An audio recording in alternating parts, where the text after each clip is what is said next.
Hello दोस्तों, स्वागत है आप सभी का स्लीपी क्लासेस में। और एक इम्पॉर्टेंट टॉपिक कवर करते हैं। ये सोशोलॉजी के लिए तो इम्पॉर्टेंट है ही है, डेफिनेटली। ये इम्पॉर्टेंट है हमारा सोशल इश्यूज जो GS1 में पूछा जाता है, एंड अदरवाइज भी हमें ऐसे पर भी इसमें पूछ सकते हैं। तो आपको बहुत सारे कॉन्सेप्ट्स यहाँ पर पता होने चाहिए। चाइल्ड लेबर के बारे में आपको बताऊंगा मैं, डेफिनेशन क्या होती है, कॉजेज क्या होती है, ग्लोबलाइजेशन से इसका क्या इंपैक्ट पड़ रहा है और कैसे इससे हम निजात पा सकते हैं। ठीक है दोस्तों, तो चलो क्विक सा वीडियो है, खत्म करते हैं जल्दी से। डेफिनेशन पहले देने की ट्राई करते हैं। देखो स्टैंडर्ड एक जैसे डेफिनेशन क्या आती है, जो 14 साल से कम का जो इंसान 14 ईयर्स और उससे कम जो कि अपने ज्यादातर दिन में काम कर रहा है, working for most part of the day.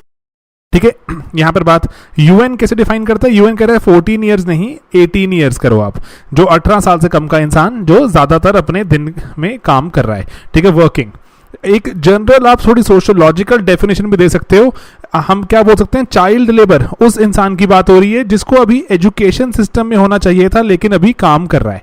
ठीक है, जिसको one who ought to be in education system but is working. तो गेटिंग इट, तो ये ब्रॉडर डेफिनेशन है एक। ओके, अब कॉजेज क्या होते हैं, बच्चों को काम क्यों करना पड़ता है, चाइल्ड लेबर क्यों आती है। सबसे पहला तो गरीबी है, पॉवर्टी। पॉवर्टी चाइल्ड लेबर को फीड करती है, चाइल्ड लेबर को एनकरेज करती है कि आपको घर पर एंड्स मीट करने हैं तो you will have to make the children work, है ना। एंड देन उसके बाद ऐसा भी है कि बहुत से पेरेंट्स हैं they are under employed. Under employed मतलब कि इतनी सैलरी नहीं कमा पा रहे कि पूरे घर का खर्चा चल पाए, अंडर एम्प्लॉयमेंट है। तो बच्चे क्या करते हैं, फुल टाइम बच्चे एम्प्लॉयड नहीं होते, लेकिन हाँ बच्चों को थोड़ा थोड़ा काम करके कंट्रीब्यूट करना पड़ता है।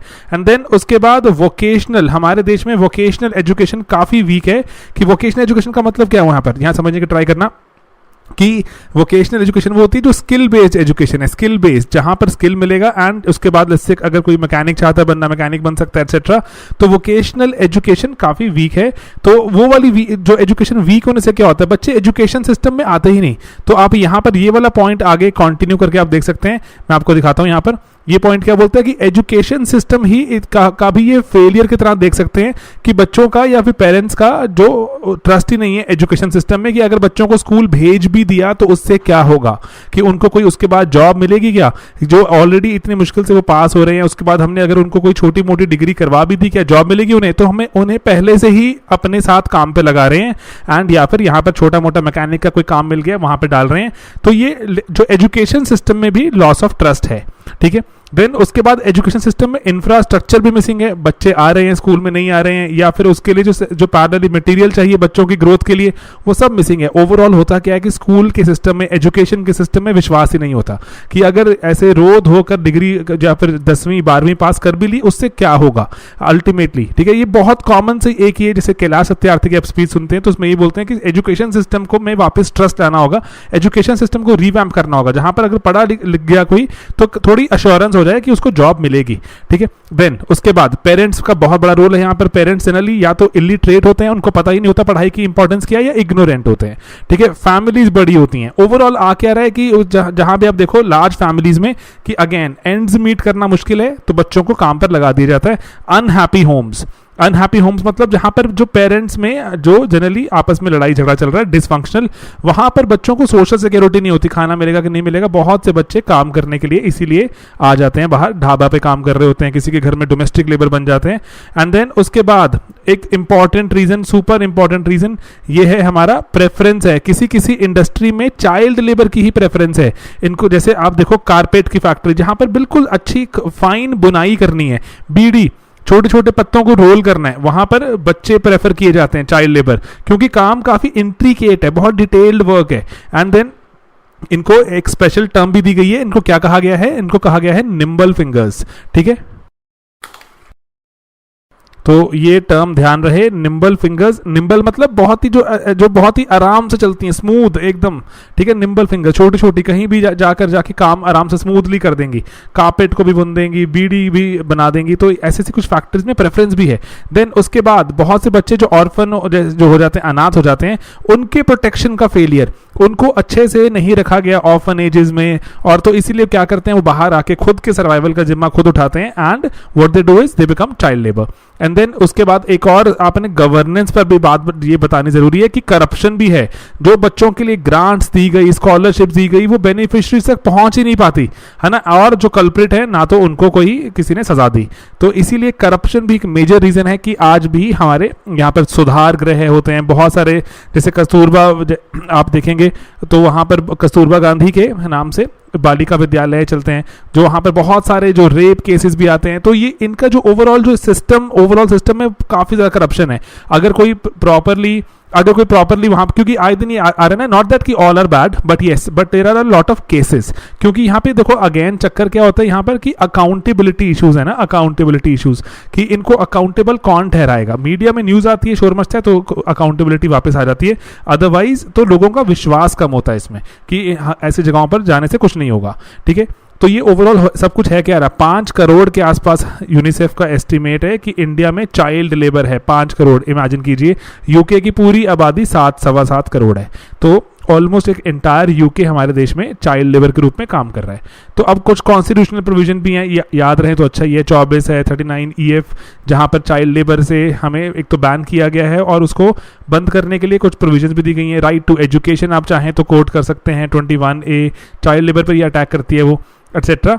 तो कुछ कॉन्स्टिट्यूशनल प्रोविजंस भी हैं और आगे भी हमारे पास इंस्टीट्यूशनल प्रोविजन भी हम देखेंगे क्या क्या हैं। और उसके पहले आप देख लो ग्लोबलाइजेशन और चाइल्ड लेबर कैसे जुड़े हुए हैं। नेगेटिव्स देखते हैं पहले कि किस तरह से ग्लोबलाइजेशन चाइल्ड लेबर को बढ़ाती है। पहला कि कंपेटिटिवनेस बढ़ गई है, जैसे जैसे ग्लोबलाइजेशन बढ़ी, कंपटीशन बढ़ा, तो प्रॉफिट ओरिएंटेशन इंक्रीज हो जाती है कि कैसे सर्वाइव करें, कैसे थोड़ा थोड़ा प्रॉफिट भी निकालें। तो इसीलिए बच्चों को एम्प्लॉय कर लिया जाता है, क्योंकि बच्चों को एम्प्लॉय करना सस्ता पड़ता है, वो सैलरी कम डिमांड करते हैं, ज़्यादा देर तक काम उनसे काम लिया जाता है। ठीक है, कंपेटिटिवनेस बढ़ती है तो प्रॉफिट बनाने के लिए ये किया जाता है। हिस्टोरिकली पूरा का पूरा यूके का इंडस्ट्रियल रेवोल्यूशन ही बच्चों पर बेस्ड है, ऐसे बहुत से लोग बोलते हैं कि बच्चों को एम्प्लॉय किया हुआ था फैक्ट्रीज में वहाँ पर। तो लेकिन वहाँ पर तो रेगुलेशन स्ट्रांग हो गई है, लेकिन बाकी जगहों पर रेगुलेशन अभी वीक है, तो इसलिए चलता रहता है। एंड देन उसके बाद एवेन्यूज बढ़ जाते हैं ग्लोबलाइजेशन में। एवेन्यूज मतलब नई नई तरह की छोटी छोटी कंपनी, बड़ी बड़ी कंपनी, कुछ कहीं से कोई सप्लायर बन गया तो है ना, सप्लायर छोटा छोटा, जैसे लेट्स से जूतों की कंपनी के लिए जो सोल प्रोवाइड कर रहे हैं, सोल बना रहे हैं, वहाँ पर बच्चों को रखा हुआ है। तो ऐसे ये जो जैसे बड़ी बड़ी कंपनीज हैं, जैसे एक बहुत बड़ा स्कैंडल हुआ था यूएस में, जहाँ पर पता लगा था कि जैसे नाइकी, एडिडास जैसे बड़े बड़े ब्रांड्स थे, ये जो इनके जो कपड़े बनकर आ रहे थे, ये कहीं ना कहीं बांग्लादेश वगैरह में बच्चे बना रहे थे, चाइल्ड लेबर बना रहे थे। तो उससे भी हुआ था। स्वेट शॉप में था कि औरतें या फिर जो लोग भी काम कर रहे थे, छोटी छोटी जगहों पर बहुत सारे लोग भर्ती किए हुए थे, जमा किए हुए थे, तो उसका काफ़ी इम्पैक्ट रहा कि एवेन्यूज बढ़ जाते हैं। जब नई नई तरह की अपॉर्चुनिटीज आती हैं तो बच्चों को वहां पर काम में धकेल दिया जाता है। अर्बनाइजेशन भी एक रिस्पॉन्सिबल है, क्योंकि माइग्रेशन करते हैं परिवार, माइग्रेट करके वहां पर गुजारा होता नहीं है, सस्टेनेबिलिटी इशूज आ जाते हैं, और इसीलिए बच्चों को वो काम करने लगा देते हैं, जिसको हम अंडर एम्प्लॉयमेंट ऑफ पेरेंट्स भी कहते हैं। एंड देन ग्लोबलाइजेशन बढ़ा रही है इसको, अर्बनाइजेशन वगैरह सबको, माइग्रेशन को इंक्रीज कर रही है। और देन उसके बाद जो जैसे जैसे ग्लोबलाइजेशन हो रही है, लोगों के परिवारों के इनकम्स बढ़ रही हैं अर्बन शहरों में, तो हो क्या रहा है, वो डोमेस्टिक चाइल्ड लेबर की डिमांड करते हैं। वो कि वो कह रहे हैं कि घर पर रखने के लिए छोटू चाहिए, हमें घर पर रखने के लिए छोटू चाहिए, क्योंकि अब हमारी इनकम बढ़ गई है, अब हम अफोर्ड कर सकते हैं एक छोटू। तो कहीं ना कहीं से छोटू आ जाता है और वो काम करना शुरू करता है। एंड जनरली बहुत से घरों में you will go and you will witness कि हम उनको बेटर लाइफ प्रोवाइड कर रहे हैं, और आप इनसे ही पूछ लीजिए, ये घर वापस नहीं चाहते जाना, एटसेट्रा ना। People give a lot of these kind of things, they say a lot of these kind of things कि हम इनको सपोर्ट ही कर रहे हैं।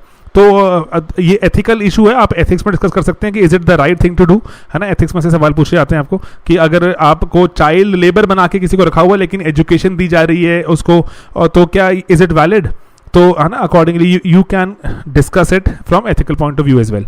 तो ओके, देन जो बांग्लादेश नेपाल में स्वेट शॉप्स जो मैंने आपको बताया, छोटी छोटी जो फैक्ट्रीज होती हैं जहाँ पे बहुत सारे लोगों को काम कराते हैं, तो वहाँ वो बंद कर दी गई, क्योंकि जो नाइकी, एडिडास वगैरह जो है सामान बनवाते थे, यूएस में बहुत बैकलैश हुआ, तो उनके प्रोडक्ट्स खरीदने लोगों ने बंद कर दिए, तो ये बंद कर दी। तो स्वेट शॉप्स बंद हो गई, लोगों के घर के गुजारे बंद हो गए, तो बच्चों को काम पर, बहुत सारे बच्चों को काम पर लगाया गया कि घर के गुजारे चलाने आपको भी काम करना पड़ेगा कुछ ना कुछ। एंड एक इसका वैसे और भी पैरेलल एक और है कि जो बहुत सारी जो औरतें वहां काम करती थी, they were forced into prostitution, that's a separate parallel point, लेकिन कहीं आप कोट कर सकते हैं, they were forced into prostitution across Nepal and Bangladesh. And then उसके बाद नई नई फॉर्म्स ऑफ चाइल्ड लेबर भी आ रही हैं, है ना, जैसे चाइल्ड पोर्नोग्राफी, चाइल्ड ट्रैफिकिंग हो रही है, तो ये नई नई तरह की फॉर्म्स है हमारे पास चाइल्ड लेबर की। तो ये भी आप पेपर में लिखेंगे तो अच्छे नंबर मिल सकते हैं कि फॉर्म्स भी हम अब देख रहे हैं बदलती जा रही हैं। लेकिन ग्लोबलाइजेशन के कुछ फायदे भी हैं, ठीक है। जैसे जैसे अवेयरनेस बढ़ रही है, अब अवेयरनेस बढ़ रही है तो उससे हो क्या रहा है, इंक्रीज्ड रिपोर्टिंग है, रिपोर्टिंग काफ़ी इंक्रीज हो गई है अवेयरनेस बढ़ने से। लोग अब इंक्रीजिंगली रिपोर्ट करते हैं, कहीं चाइल्ड लेबर देखते हैं। जैसे अभी एक अभी आई एम श्योर कि you might know this case as well, there is a very famous guy, वो उनका रैंक भी टॉप 10 में रैंक है and incidentally used to be our friend, और दिल्ली में ही वाज देयर इन दिल्ली। जब भी वो चाइल्ड लेबर, जैसे दिल्ली में अगर आप राजेंद्र नगर एरिया पर देखा हो तो वहाँ पे बहुत सारे जगहों पे ढाबा हैं, ढाबाज पर बच्चे काम करते हैं, तो जब भी वो देखते थे वो कॉल कर देते थे चाइल्ड लेबर हेल्पलाइन पर, जो चाइल्ड हेल्पलाइन है वहाँ पर, तो कॉल कर देते, बोल देते थे कि यहाँ पर बच्चा काम कर रहा है, इसको ले जाइए, before he got selected and he got a top 10 rank. And तो जनरली वही है कि जरूरी नहीं है जब आप अफसर बनोगे तभी ये काम शुरू करोगे, उसके पहले भी लोगों ने शुरू कर दी है, क्योंकि रिपोर्टिंग इंक्रीज हो गई है, इंस्टीट्यूशंस बन गए हैं जहां पर कुछ एक्शन लिया जा सकता है। एंड देन उसके बाद ग्लोबल कन्वेंशंस आ गई हैं जिसमें सरकार का रोल इंक्रीज हुआ है, ग्लोबल कन्वेंशंस के चलते ग्लोबल मूवमेंट्स आई हैं अगेंस्ट प्रोडक्ट्स जो बच्चे बनाते हैं। एंड देन ग्लोबल एनजीओज ये रेस्क्यू करने के लिए आ गई हैं, नई नई तरह से ये लोगों को हेल्प कर रही हैं कि आप कैसे चाइल्ड लेबर रोक सकते हैं खुद भी। एंड लाइमलाइट तो इंक्रीज हुई, कैलाश सत्यार्थी बचपन बचाओ आंदोलन में कब से काम कर रहे हैं, इंडिया में किसी को पता भी नहीं था। जैसे ही नोबेल प्राइज मिला, नोबेल प्राइज मिलते ही क्या हुआ, हमारा नोबेल प्राइज नहीं है, नोबेल प्राइज है दोस्तों, ठीक है। तो ये नोबेल प्राइज जैसे ही मिला कैलाश सत्यार्थी जी को, वैसे ही लाइमलाइट आई कि चाइल्ड लेबर, अच्छा चाइल्ड लेबर बंद करनी पड़ेगी, अखबार में आर्टिकल आगे जो भी हुआ। अदरवाइज कैलाश सत्यार्थी जी कब से 20 साल से काम कर रहे हैं, है ना, तो लेकिन लाइमलाइट तो आई। और अभी हमारे पास कुछ लीगल प्रोविजंस भी हैं, जैसे हमारे पास CLPR है, child labour prohibition and regulation, है ना, और 2014 में इसको 18 साल बना के अमेंड कर दिया गया 2016 में। एंड देन उसके बाद जुवेनाइल जस्टिस एक्ट है, फैक्ट्रीज एक्ट है, बैन ऑन चाइल्ड लेबर है। तो ये ऐसे लीगल प्रोविजंस भी हैं, इंस्टीट्यूशन, ये ना कहीं बस ड्रॉप करते रहो कि ऐसी चीज़ें एग्जिस्ट करती हैं। हमारे पास national authority for elimination of child labour है, मिनिस्ट्री ऑफ लेबर में एक स्पेशल सेल है, और स्टेट लेवल पर कमेटीज़ हैं बहुत सारी, ministry of women and ministry पूरी एक एग्जिस्ट करती है एंड चाइल्ड डेवलपमेंट की। और बाकी आप बोल सकते हो कि बहुत सी प्रोग्राम्स एंड पॉलिसीज़ हैं, जैसे NGOs है, बचपन बचाओ आंदोलन, IPEC करके, international programme on elimination of child labour. ये छोटी छोटी चीज़ें हैं, they add up and they spice up your answer, है ना। जैसे आप बोलो स्पेशल स्कूल्स लगाए जा रहे हैं, इवनिंग स्कूल्स बच्चों को पढ़ाने के लिए, और उसके बाद ये जो यूनिसेफ बहुत ज़्यादा एक्टिवली पार्टिसिपेट करता है यूनिसेफ, और नेशनल पॉलिसी भी है हमारे पास चाइल्ड लेबर एलिमिनेट करने की। 5 करोड़ बच्चे जब ऐसे लगे होंगे तो पॉलिसी होनी पड़ेगी ना। और उसके बाद सेंटर है हमारे पास for rural education development association, Krida. छोटी छोटी चीज़ें आप लिखते रहें, आपके आंसर में एकदम अलग से ही स्वाद आ जाता है और एकदम अलग से ही दिखता है answer. And then integrative approach, आप अंत कर सकते हैं कि सर कि सिर्फ और सिर्फ चाइल्ड लेबर बैन करने से कुछ नहीं होने वाला, पेरेंट्स को भी पनिश करना होगा। जो पेरेंट्स बच्चों को काम पर लगा रहे हैं उनको पनिश करना होगा, पेरेंट्स को ढंग की एम्प्लॉयमेंट भी प्रोवाइड करनी होगी, स्किलिंग करनी होगी, मल्टीपल लेवल पे काम करेंगे तभी काम होगा। स्किलिंग एंड आप क्या बोलेंगे हमेशा ही रीस्किलिंग, क्योंकि कई ऑलरेडी स्किल्ड हैं लेकिन उनके वो स्किल इनफ नहीं है आज के एरा में, रीस्किलिंग करनी होगी। ये तो आपने बात की पेरेंट्स वगैरह के लेवल पर। सिविल सोसाइटी को आगे आना होगा कि हम चाइल्ड लेबर एम्प्लॉय नहीं करेंगे, अच्छी एजुकेशन दे रहे हैं नहीं दे रहे हैं उसके बियॉन्ड आप अच्छी एजुकेशन घर पर उनके स्पॉन्सर कर दीजिए। आप you can adopt a couple of people ताकि उनको माइग्रेट ना करना पड़े, है ना, बच्चे अडॉप्ट कीजिए। तो इसी तरह से तो चाइल्ड लेबर आप जब तक खुद अपने घर से नहीं रुकते, जैसे आपको मैं बहुत सही बात बताता हूँ एक, जैसे कि स्लेवरी के अगेंस्ट क्या किया, छोटे छोटे एक्शन होते हैं बड़ी बड़ी चीज़ें बन जाती हैं। स्लेवरी के अगेंस्ट क्या किया, जैसे स्लेवरी चल रही थी यूएस में, आपको पता है स्लेव ट्रेड, अब्राहम लिंकन उसके खिलाफ लड़ाई लड़ रहे थे और जो भी चल रहा था स्लेव ट्रेड के खिलाफ सब कुछ, तो वहाँ पर पर्टिकुलरली जो स्लेव्स थे यूएस में वो कॉटन उगाते थे एंड वो कॉटन उगाकर कहाँ भेजते थे, लैंकाशायर इज इन इंग्लैंड, है ना, यूके में, तो वो लैंकाशायर भेजते थे। तो लैंकाशायर के वर्कर्स ने प्रोटेस्ट कर दिया, उन्होंने बोला कि हम इस कॉटन पर काम नहीं करेंगे, इससे कपड़ा नहीं बनाएंगे क्योंकि ये स्लेव्स ने के पसीने, खून पसीने से बनी है और हम स्लेवरी के अगेंस्ट हैं।